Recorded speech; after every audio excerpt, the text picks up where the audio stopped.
जान की दुश्मन को अपनी जान कहते हैं, हम अपनी जान की दुश्मन को अपनी जान कहते हैं। मोहब्बत की इसी माटी को हिंदुस्तान कहते हैं, मोहब्बत की इसी माटी को हिंदुस्तान कहते हैं। जो दुनिया में सुनाई दे उसे कहते हैं खामोशी, जो दुनिया में सुनाई दे उसे कहते हैं खामोशी। जो आंखों में दिखाई दे उसे तूफान कहते हैं, उसे तूफान कहते हैं। परम माननीय मुख्य अतिथि चेयरमैन सर, डायरेक्टर सर, प्रधानाचार्य जी और गांव से पधारे हुए सम्मान्य व्यासपीठ तथा मेरे आदरणीय गुरुजी और मेरे छोटे बड़े बहन और भाइयों, आप सभी को 15 अगस्त की हार्दिक शुभकामनाएं। मैं शुभांगी लुंडे, क्लास 11 साइंस से आज राष्ट्रीय निर्माण और देश प्रेम के उपलक्ष्य में अपने कुछ विचार आप सभी के साथ साझा करना चाहूंगी। आजादी का असली मतलब वही समझ सकता है जिसने कभी गुलामी की हो। हम सौभाग्यशाली है कि हमने स्वतंत्र भारत में जन्म लिया। यूं तो आजादी की लौ 1857 में चल चुकी थी, जो 1947 में अपने देश को आजाद कराई। प्राचीन, मध्यकालीन और वर्तमान भारत के उदाहरणों में से मैं स्पष्ट करना चाहूंगी कि हम जब फिरंगियों के फेरे में फंस चुके थे, तब रंगदे बसंती चोला की एक आवाज पर टोलों के टोले उमड़ाते थे। उनके इंकलाब जिंदाबाद और वंदे मातरम के नारों से खून में आ जाने वाला 5 डिग्री का तूफान अंग्रेजी शासन की जड़ हिला देता था। उसके बाद 62, 65 और 71 के युद्धों में अपना सुहाग गवा देने वाली औरत जब घर के हालात यूं हो दिया करते थे कि प्यार भी भरपूर गया, मांग का सिंदूर गया, प्यार भी भरपूर गया, मांग का सिंदूर गया, नन्हे नालों की लंगोटियां चली गई, बाप की कमाई गई, भाई की पढ़ाई गई। एक ऐसा विस्फोट हुआ कि पता ही चला नहीं कि पूरे जिस्म की कई बोटियां ही चली गई, पूरे जिस्म की कई बोटियां ही चली गई। अरे आपके लिए तो सिर्फ एक आदमी मरा है साहब, अरे आपके लिए तो सिर्फ एक आदमी मरा है साहब, हमारे घर की तो रोटियां ही चली गई, रोटियां ही चली गई।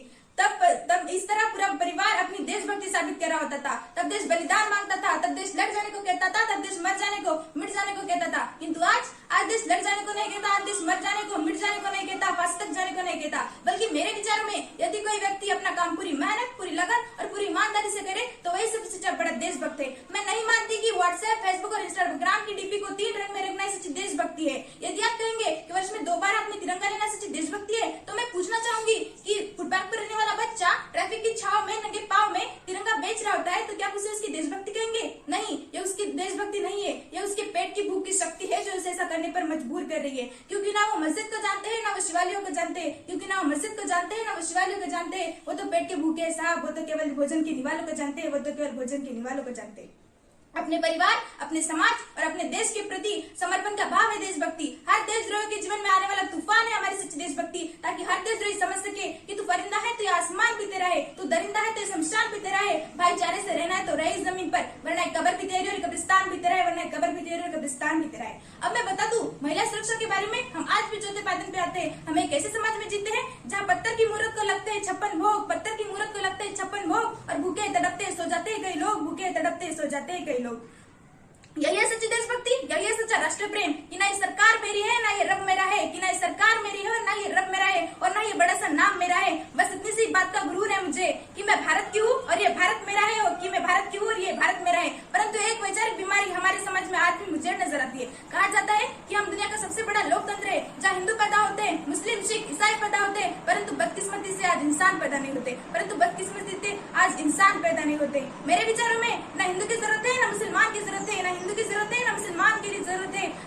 अब हमारे देश के राष्ट्र निर्माण के लिए केवल एक सच्चे इंसान की जरूरत है, केवल एक सच्चे इंसान की जरूरत है। जरा सोचिए ये पेड़ पौधे शाखाएं भी परेशान हो जाए, जरा सोचिए ये पेड़ पौधे शाखाएं भी परेशान हो जाए अगर परिंदे भी हिंदू और मुसलमान हो जाए, अगर परिंदे भी हिंदू और मुसलमान हो जाए। यही सच्ची देशभक्ति, यही सच्चा राष्ट्र प्रेम। अब मेरे विचारों में हमारे देश का राष्ट्र निर्माण तभी संभव होगा जब इस देश में नारी की पूजा नहीं, नारी की इज्जत की जाएगी। स्वच्छ भारत अभियान में केवल सरकारी नहीं तो सड़क पर चलने वाला प्रत्येक नागरिक हाथ बटाएगा। स्वच्छ भारत स्वस्थ भारत को तहे दिल से अपनाएगा, स्वच्छ भारत स्वस्थ भारत को तहे दिल से अपनाएगा। हमारे देश का राष्ट्र निर्माण तभी संभव होगा जब एक गरीब बच्चा मिलती है भोजन के लिए नहीं तो सरकारी स्कूल की चौखट पर ज्ञानासन के लिए जाएगा, सरकारी स्कूल की चौखट पर ज्ञानासन के लिए जाएगा। I being Indian, I being student, I being the simple daughter of this motherland, be proud to be Indian. और अब मैं सैल्यूट करना चाहूंगी उन सभी जवानों को जो हमारी रक्षा के लिए सरहद पर रात दिन खड़े हैं, और इस भारत देश की पुलिस प्रशासन और किसानों को और उस हर एक व्यक्ति को जो अपने काम पूरी मेहनत, पूरी लगन और पूरी ईमानदारी से करते हैं, जिनके बिना हमारे देश के राष्ट्र निर्माण करने की कल्पना करना भी